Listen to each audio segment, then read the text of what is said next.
¿Alguien cree que Petro podría lograr ahora más de 2 millones de votos adicionales para aprobar esa convocatoria? Que él mismo debió hundir cuando se la tomaron los narcotraficantes a través de sus congresistas amigos, que le quedan de mandato, y condenar a Colombia al retorno de una extrema derecha revitalizada. Columna de Daniel Coronel. Vamos con mi columna, se llama Frustración Constituyente.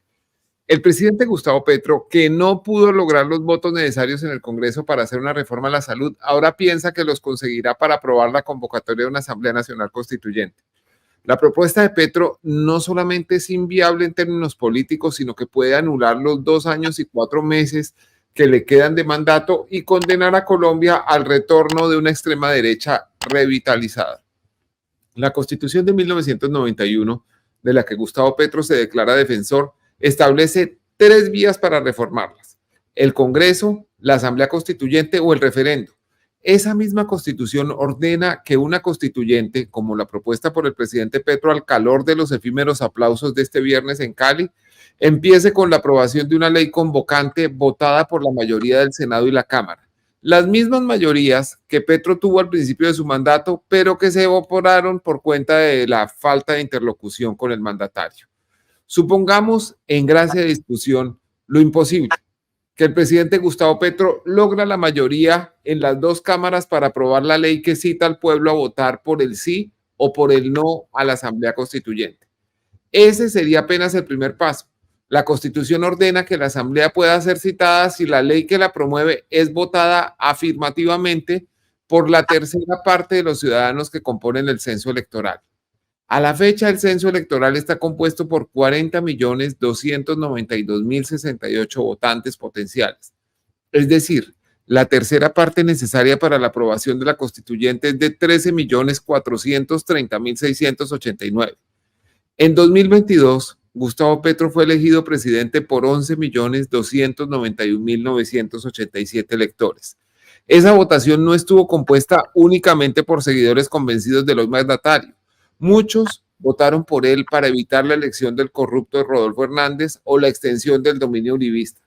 Sin embargo, y nuevamente para hacer las cuentas de la lechera, supongamos que los 11.3 millones de colombianos que eligieron presidente a Gustavo Petro quisieran hoy votar por su constituyente. ¿Alguien cree que Petro podría lograr ahora más de 2 millones de votos adicionales para aprobar esa convocatoria? Imaginemos aún más que Petro, que desde la reforma tributaria de su primer año de gobierno no ha vuelto a ver una mayoría en el Congreso, pueda conquistar el voto del Senado y de la Cámara, que el presidente, que no pudo conseguir en octubre, hace menos de 6 meses, la elección de un solo alcalde afín a sus ideas en las principales ciudades de Colombia, pueda lograr 13.4 millones. Que el líder que no logra consolidar un equipo de gobierno estable encuentre candidatos que lo respalden para participar en la elección de constituyentes y ganar mayoritariamente esa elección. Aún así, faltaría el resultado. Es posible que las fuerzas políticas que en legítimo ejercicio de su función legislativa le han negado sus reformas en el Congreso no estén representadas en la Asamblea Constituyente. ¿Será factible que Petro dicte una nueva constitución a su medida, solo y a espaldas del resto del espectro político? Si hay democracia, eso no va a suceder. El resultado lógico es que el presidente Petro estaría nuevamente obligado a buscar los consensos que no ha podido hallar en el Congreso. La única forma de medir la democracia son los votos en las urnas, no los gritos en las calles ni los insultos en las redes sociales.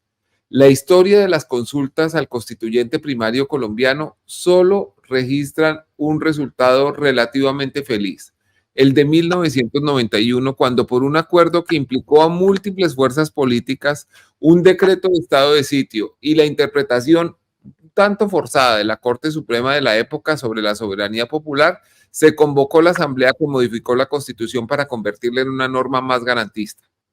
Hay que decir también que Pablo Escobar, por corrupción y por terror, logró que esa constituyente prohibiera la extradición. La semilla de esa asamblea fue una reforma constitucional frustrada del presidente Virgilio Barco, que él mismo debió hundir cuando se la tomaron los narcotraficantes a través de sus congresistas amigos, algunos de los cuales han llegado muy lejos. En 2003, muy recién empezado su primer gobierno y con una popularidad superior al 70%, el entonces presidente Álvaro Uribe quiso aprobar 15 reformas constitucionales mediante un referendo. Solo uno de los 15 puntos propuestos logró la votación requerida. El fracaso fue estruendoso.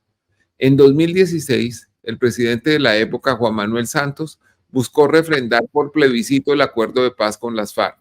Después de una eficiente campaña de mentiras, ganó el no. Quizás el presidente Gustavo Petro pueda aprender en cabeza ajena para evitarse presentar un examen que nadie le está pidiendo, que dividiría más al país y que terminaría por devolverle el poder a los más enconados enemigos de los más débiles. Esa es la columna. Muchas gracias. ¿Qué piensa la jurista Ángela María Buitrago de la posibilidad de convocar una Asamblea Nacional Constituyente en este momento? Doctora Anita, yo creo que ni es el momento ni es la solución. Y lo diría categóricamente porque Colombia y la Constitución tiene cosas muy buenas.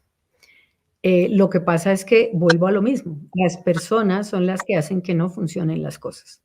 Y pensando y reflexionando en la columna que acaba de leer Daniel Coronel, el tema también es cómo se ha manipulado el tema político y cómo el interés, si lo habláramos en términos aristotélicos, que sería lo altruista, no es ya esa convicción. El tema político es cómo yo logro que no pase lo que usted propone. Y dos, cómo yo me voy a atravesar como vaca muerta, no importa si hay o no ventajas o desventajas. O dos, cómo propongo yo cosas simplemente para ganarme afectos electorales, sean o no buenos para el país. Y entonces ahí viene toda la propuesta de la constituyente. Yo creo que Colombia está ahorita en un momento de inestabilidad tan grande que lo primero que hay que lograr es estabilizarla. Y la estabilidad viene por todas partes.